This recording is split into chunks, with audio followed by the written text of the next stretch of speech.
नमस्कार यूट्यूब ज्ञान साझा चैनल में आप सभी का बहुत बहुत स्वागत है।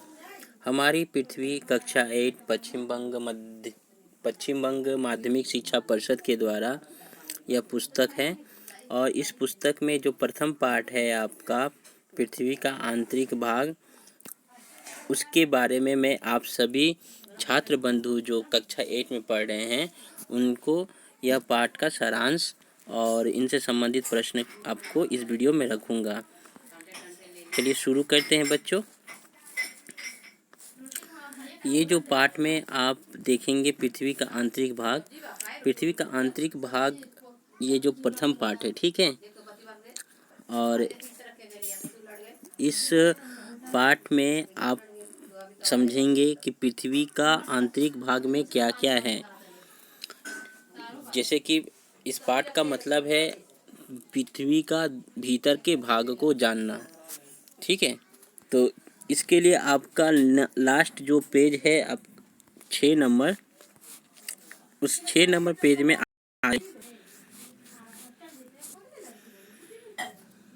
इसको मैं बड़ा कर देता हूँ। यहाँ पर देखिए पृथ्वी का आंतरिक स्थिति से संबंधित निम्न बातों को ध्यान रखना है, ठीक है। पहला है पृथ्वी का आंतरिक भाग एक से अधिक स्तरों में विभक्त है। ये हम आपको समझाएंगे नेक्स्ट। इसके बाद अपेक्षाकृत भारी पदार्थ पृथ्वी के केंद्र की तरफ अवस्थित है। लोहा जैसे भारी तत्व है, पदार्थ है, ये पृथ्वी के केंद्र की तरफ अवस्थित है, गुरुत्वाकर्षण के कारण जो अपनी तरफ खींच कर रखती है। तीसरा नंबर है इनकी तुलना में हल्के पदार्थ भूपृष्ठ के आसपास संचित है। जो भी हल्के चीज़ें जो खनिज पदार्थ हैं वे हमारे भूपृष्ठ के आसपास संचित रहते हैं। भूपृष्ठ या शिलामंडल के बारे में जितनी जानकारी प्राप्त है उसकी अपेक्षा गुरुमंडल और केंद्र मंडल के संबंध में विशेष जानकारियाँ अभी तक प्राप्त नहीं हो सकी है। जो हम भूपृष्ठ और शिलामंडल मतलब कि भूपृष्ठ मतलब हमारे धरती के बारे में जितना हम जानकारी प्राप्त कर सके हैं, लेकिन हम नीचे के बारे में धरती के नीचे जो गुरुमंडल नाम बोलकर है जिसको हम समझेंगे अभी, और केंद्र मंडल के बारे में विशेष जानकारी प्राप्त नहीं कर सके हैं। भूकंप तरंगों की गतिविधि को देखकर पृथ्वी की आंतरिक संरचना के बारे में सही जानकारी प्राप्त की जाती है। पृथ्वी के जो भूकंप तरंगे जो होती है उसके कारण ही हम पृथ्वी के अंदर की जो बनावट है उसके बारे में समझ पाते हैं, ठीक है।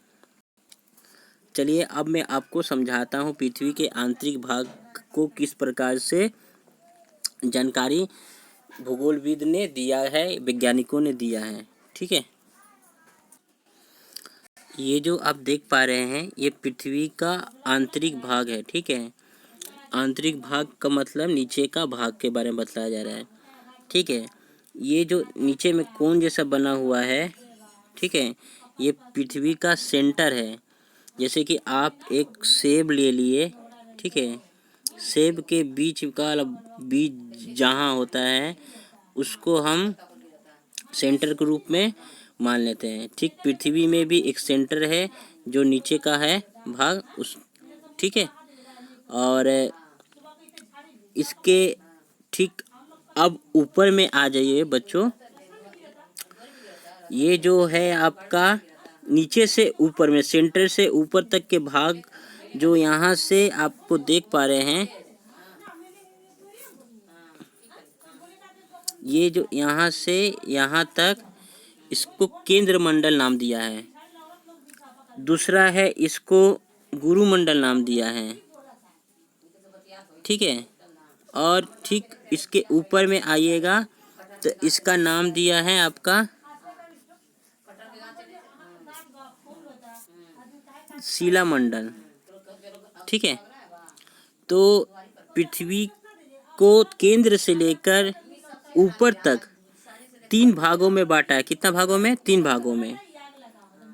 केंद्र मंडल, गुरुमंडल और ऊपर में शिलामंडल, ठीक है। इतना क्लियर हो गया। अब इसके बाद केंद्र मंडल जो है केंद्र से लेकर, यानी जैसे सेब फल है, सेब फल में जैसे कि बीज है, ये बीज हो गया केंद्र मंडल, ठीक है। और ठीक है, फिर उसके ऊपर में आ जाएगा आपका गुरुमंडल, ठीक है। और ठीक इसके ऊपर वाला भाग जो है इसको कहते हैं शिलामंडल या भूपृष्ठ, ठीक है। तो इसी तरह पृथ्वी का केंद्र से लेकर ऊपर तक के भाग जो है उसको यहाँ पर नाम दिया गया है। केंद्र मंडल जो है आपका दो भाग में बांट दिया है। फिर पहला है यहाँ पर अंत केंद्र मंडल और दूसरा है केंद्र मंडल, ठीक है। अंतर केंद्र मंडल में क्या है, आपका चाप और ताप अधिक रहता है। इसमें क्या है कि जो पदार्थ होते हैं जैसे लोहा या कोई भारी वस्तु होती है, ये केंद्र की तरफ रहती है और इसमें जो है पदार्थ ठोस अवस्था में रहती है। ठीक इसके ऊपर में जो है आपका इस भाग में पदार्थ क्या है, पृथ्वी के गर्मी के कारण, चाप के कारण यहाँ पर आधा तरल पदार्थ में रहता है, आधा आपका कठोर में रहता है। मतलब कि एक प्रकार का कोई पदार्थ जो है पिघला हुआ अवस्था में रहता है, ठीक है। और जो क्या है कि आपका लावा के रूप में जो देख पाते हैं, ठीक है। इसके ऊपर में आ जाइए, केंद्र मंडल खत्म, यहाँ पर आपका गुरुमंडल है, ठीक है। गुरुमंडल में आप यहाँ पर जो है क्रोफेसीमा, निफेसीमा, ये जो तमाम प्रकार के आप देख रहे हैं, ठीक है। ये क्रोफेसीमा और निफेसीमा यहाँ पर आपका समुद्र जो है ना, समुद्र के नीचे के स्तर को हम गुरुमंडल का रूप में कह सकते हैं। जो समुद्र है, समुद्र के नीचे वाले भाग है धरती, उसको गुरुमंडल कहते हैं, ठीक है। यहाँ से ठीक इसका जो ऊपर में आता है शिलामंडल। शिलामंडल जो है यहाँ पर आपका समुद्र के ऊपर लेयर जो है वो दिखाई देता है, पर्वत दिखाई देता है, धरती दिखाई देता है, ये सब है, ठीक है। अब इसके बारे में हम डिटेल्स जितना जानना है वो किताब से हम देख लेंगे, पढ़कर अच्छी तरह से क्लियर कर लेंगे। मैं आप सभी को इसमें पृथ्वी का आंतरिक भाग के बारे में संक्षिप्त में बतलाया और ये चित्र जो है, इस चित्र को दिमाग में रखने से आपका कंसेप्ट क्लियर रहेगा और इसके बारे में आपको जो प्रश्न बनते हैं, इससे संबंधित प्रश्न बनते हैं, मैं आपको ले चलता हूँ प्रश्न और इसका साथ ही साथ समाधान भी, ठीक है। चलिए देखिए, यहाँ पर पृथ्वी का आंतरिक भाग है, इससे संबंधित जो प्रश्न बने हैं, संक्षिप्त प्रश्न, अति संक्षिप्त प्रश्न और बृहत्तम प्रश्न जो बनते हैं, मैं आपको इस पाठ से निकाल कर दिखला रहा हूँ। आप इसका जो है पूरा प्रश्न और उत्तर डिस्क्रिप्शन बॉक्स में डाउनलोड कर सकते हैं, मैं इसका लिंक दे दूँगा, आप इसको याद कर लीजिएगा। पहला प्रश्न जो है,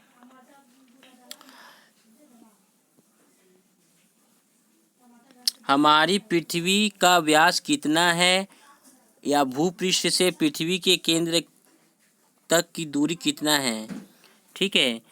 पृथ्वी जो है, ये है पृथ्वी, ठीक है। पृथ्वी ये ऊपर से लेकर ठीक इसके नीचे तक, जो सेंटर मैंने दिखाया यहाँ तक, इसका पूरा माप कितना है, 6370 किलोमीटर, ठीक है। तो ये हो गया। पृथ्वी का कितना गहराई पर प्राय 1 डिग्री सेल्सियस तापमान बढ़ता है? यहाँ प्रश्न गलत हो गया है। पृथ्वी कितना गहराई पर पृथ्वी का कितना गहराई पर प्राय 1 डिग्री सेल्सियस तापमान बढ़ता है? यहाँ पर उत्तर होगा 33 किलोमीटर के गहराई में 1 डिग्री सेल्सियस तापमान बढ़ता है। पृथ्वी का सबसे गहरा प्राकृतिक गर्त क्या है? पश्चिमी रूस का कोला उपद्वीप, जो 12 किलोमीटर है।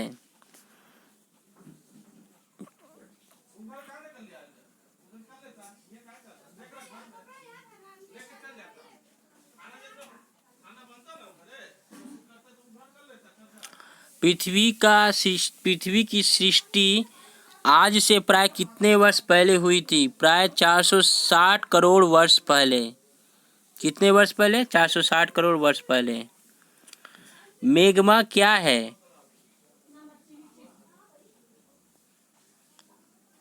भूगर्भ में स्थित पदार्थ प्रचंड ताप और चाप के कारण गैस तथा वाष्प से मिलकर तरल अवस्था में परिवर्तित हो जाते हैं। इसे ही मैग्मा कहते हैं। जो आप लाल लाल रंग के देखते हैं ना, जो ज्वालामुखी के उद्गार के समय में निकल कर आता है, तो ये निकलने वाले चीज़ को मैग्मा नहीं कहते हैं। जो बन जाता है वो मटेरियल, उसको कहते हैं मैग्मा।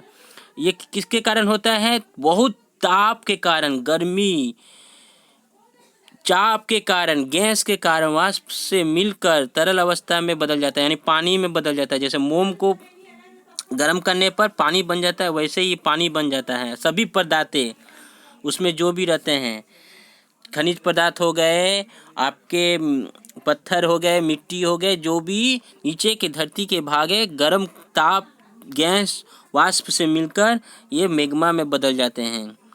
ठीक है, ये 2 नंबर करके प्रश्न बनता है बच्चों, मैं लिख भी दिया हूँ। लावा क्या है? भूपृष्ठ पर तरल और उत्तम मैग्मा के स्राव को लावा कहते हैं।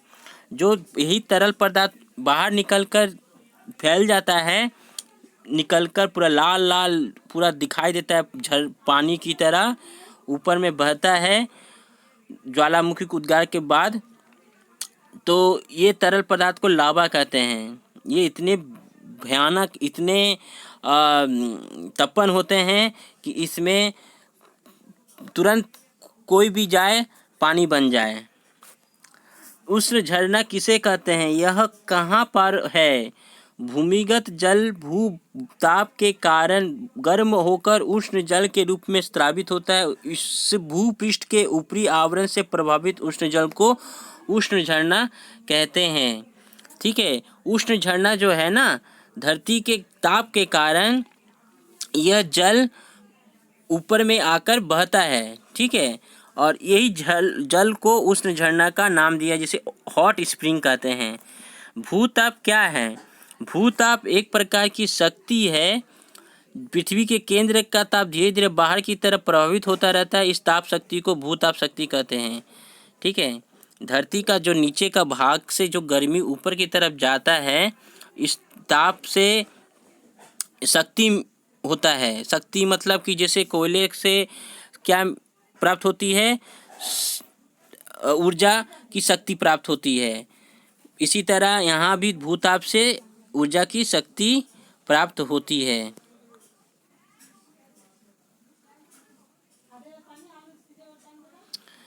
विश्व में सबसे अधिक भूताप से विद्युत उत्पादन करने वाला देश कौन है? विश्व में सबसे अधिक भूताप विद्युत उत्पादन करने वाला देश संयुक्त राज्य अमेरिका है। संयुक्त राज्य अमेरिका भूताप से अपना इलेक्ट्रिसिटी जनरेट करते हैं। भूपृष्ठ का औसत घनत्व कितना है? भूपृष्ठ का औसत घनत्व मतलब, घनत्व का मतलब आप जानते हैं कि जैसे एक लोहे का गिलास है और एक एल्युमिनियम का गिलास है, तो कौन सा भारी है? लोहे का गिलास, कारण उसका जो घनत्व है, घनापन है। ठीक है, जो घनापन जो होता है ना, वो ज़्यादा रहने के कारण इसका भारीपन ज़्यादा होता है। एल्युमिनियम में बहुत कम रहता है, जिसके कारण से आपका घनत्व इसी को कहा जाता है। तो घनत्व जो है भूपृष्ठ का औसत घनत्व कितना है, 2.6 सेल्सियस से 3.3 ग्राम सेंटीमीटर तक। ठीक है, सॉरी 2.6 से 3.3 ग्राम प्रति सेंटीमीटर। ठीक है। 11 नंबर, केंद्र के समीप पदार्थ का औसत घनत्व कितना है। केंद्र के समीप पदार्थ, केंद्र मतलब पृथ्वी का मेन सेंटर, बीच वाला भाग जो दिखाया था, प्राय 11 ग्राम प्रति घन सेंटीमीटर। कृत्रिम उपग्रह के अनुसार रूप से पृथ्वी का औसत घनत्व कितना है। कृत्रिम उपग्रह जो है उसके अनुसार पृथ्वी का औसत घनत्व 5.5 ग्राम प्रति घन सेंटीमीटर बतलाया गया है। घनत्व क्या है, हर पदार्थ का कुछ न कुछ भार है, उसके परिमाप को पदार्थ का घनत्व कहते हैं। परिमाप मतलब उसका वजन। ठीक है, अभी जो मैं बताया घनत्व क्या है, वही घनत्व है। जैसे लोहे का गिलास और एक एल्युमिनियम का गिलास।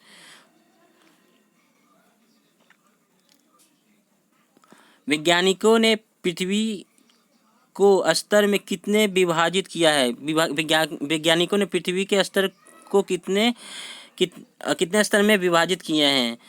तो कौन कौन, 3 भागों में।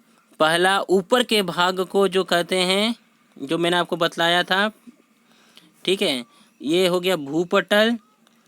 ठीक है, इसके ठीक बीच में हो गया, ये हो गया गुरुमंडल, और ठीक नीचे में हो गया आपका, बीच में हो गया केंद्रमंडल। ठीक है। सीमा किसे कहते हैं। महासागरों के नीचे प्रधानतः सिलिकॉन और मैग्नीशियम से बनी एक परत है जिसे सीमा कहते हैं। सीमा जो समुद्र है ना, समुद्र के नीचे तल, ठीक है, उस नीचे तल में सिलिकॉन और मैग्नीशियम से बनी परत है, लेयर है, उसको सीमा कहते हैं। सीमा का निर्माण किस चट्टान से हुआ है। सीमा का निर्माण बेसाल्ट चट्टान से हुआ है। आप लोग भूगोल का किताब में देख लीजिएगा, बेसाल्ट चट्टान जो समुद्र के नीचे में रहता है। सियाल किसे कहते हैं। महादेशों के नीचे स्थित स्तर का निर्माण प्रधानतः सिलिकॉन और एल्युमिनियम से हुआ है। भूपृष्ठ का यह ऊपरी स्तर सियाल कहते हैं। जो ऊपर का स्तर है ना, जो पहाड़, पर्वत, पठान जो भी दिखते हैं आप समुद्र के ऊपर, उसको कहते हैं आपका सियाल। भूपटल, गुरुमंडल और केंद्रमंडल क्या है। ये देखिए, पृथ्वी का सबसे ऊपर भाग को भूपटल के नीचे स्तर को गुरुमंडल, इसका इंग्लिश नाम भी आप याद रखिए, भूपटल क्रस्ट। भूपटल के नीचे का स्तर को गुरुमंडल, और इसके उपरांत सबसे नीचे पृथ्वी का केंद्र को घेरे हुए उसे केंद्रमंडल कहते हैं। यहाँ पर मैं बतला भी दिया हूँ, देखिए चित्र में बतलाया, भूपटल, गुरुमंडल, केंद्रमंडल। गुरुमंडल पर टिप्पणी जैसे है कि भूपृष्ठ को छोड़कर पृथ्वी के आंतरिक भाग में प्राय 2900 किलोमीटर तक समान घनत्व वाले स्तर को गुरुमंडल कहते हैं। इस स्तर की उष्णता जो है 2000 से 3000 सेंटीमीटर में है। इस स्तर की प्रधान उपादान लोहा, निकेल, क्रोमियम और मैग्नीशियम, सिलिकॉन है। इस स्तर में जो पाया जाता है क्या क्या, ये सब निकेल, लोहा, क्रोमियम, मैग्नीशियम, ये सब। गुरुमंडल का एक स्तर 3 से 700 किलोमीटर के बीच में क्रोमियम, लोहा, सिलिकॉन और मैग्नीशियम है, जिसे क्रोफेसीम कहते हैं। क्रोफेसीम। इसके उपरांत गुरुमंडल के 700 से 2900 किलोमीटर तक के भाग में निकेल, लोहा, सिलिकॉन और मैग्नीशियम अधिक मात्रा में पाए जाने के कारण इसे निम्फेसीमा कहते हैं। आप लोग याद रखिएगा केवल इतना, निम्फेसीमा और क्रोफेसियम जो है गुरुमंडल में होते हैं। ठीक है। एस्थोनोस्फियर किसे कहते हैं। एस्थोनोस्फियर शब्द का मतलब क्या है। शिलामंडल जो है ऊपर का भाग को, भूपृष्ठ के भाग को ही शिलामंडल कहते हैं, के नीचे और गुरुमंडल के ऊपर स्थित विशेष स्तर को एस्थोनोस्फियर कहते हैं। एस्थोनोस्फियर एक ग्रीक शब्द है जिसका अर्थ है दुर्बल स्तर। देखो बच्चों, यहाँ पर जो है परिचलन स्रोत जो आप लाल रंग के देख रहे हैं ना, ये पूरा ठीक जो है ये ऊपर में आपका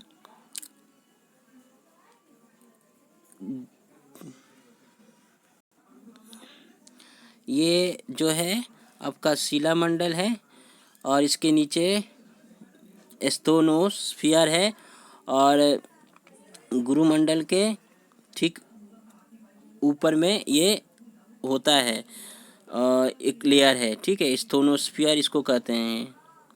यहाँ पर लिखा है शिलामंडल के नीचे और गुरुमंडल के ऊपर स्थित विशेष स्तर को एस्थोनोस्फियर कहते हैं। एस्थोनोस्फियर एक ग्रीक शब्द है जिसका अर्थ है दुर्बल स्तर, ठीक है। नीफे किसे कहते हैं? अत्यंत भारी निकेल और लोहा से बना यह स्तर नीफे कहलाता है। इसका औसत तापमान प्राय 5000 डिग्री सेल्सियस है।